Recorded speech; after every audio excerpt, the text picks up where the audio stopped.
બિહારના બેતિયા જિલ્લામાં વિજિલન્સ ટીમની મોટી કાર્યવાહી જોવા મળી છે। અહીં શિક્ષણ વિભાગના અધિકારીના ઘરે દરોડા પાડવામાં આવ્યા હતા। દરોડા દરમિયાન મોટી માત્રામાં રોકડ રકમ જપ્ત કરવામાં આવી હતી। પટનાથી આવેલી વિજિલન્સ ટીમ સવારથી જ ડીઈઓની પૂછપરછ કરી રહી છે। તપાસમાં ભારે માત્રામાં રોકડ રકમ જપ્ત કરવામાં આવી છે। નોટના બંડલ ગણવા માટે મશીન પણ મંગાવવા પડ્યા હતા। આ પરથી જાણી શકાય કે કેટલા રૂપિયા હશે। હજુ પણ વધુ રકમ નીકળી શકે છે। મળતી માહિતી મુજબ પટનાથી આવેલી વિજિલન્સની ટીમ સવારથી જ કાર્યવાહી કરી રહી છે। આ દરમિયાન ડીઈઓના ઘરની અંદર અને બહાર આવવા જવા પર પ્રતિબંધ લગાવી દેવામાં આવ્યો છે। આ મામલે સ્થાનિક પ્રશાસન અને વિજિલન્સ વિભાગના અધિકારી હાલ કોઈ નિવેદન આપવાથી બચી રહ્યા છે। આ કાર્યવાહી બેતિયાના મુફસ્સિલ થાના ક્ષેત્ર સ્થિત બંસત બિહાર કોલોનીમાં જિલ્લા શિક્ષણ અધિકારીના ઘર પર થઈ રહી છે। ડીઈઓ રજનીકાંત પ્રવીણ છેલ્લા 3 વર્ષોથી બેતિયામાં અધિકારી તરીકે નોકરી કરી રહ્યા છે। Bureau report CN24 news.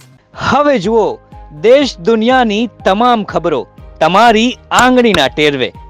ઉઠાવો મોબાઈલ અને Google Play Store પરથી ડાઉનલોડ કરો અમારી CN24 ન્યૂઝ મોબાઈલ એપ।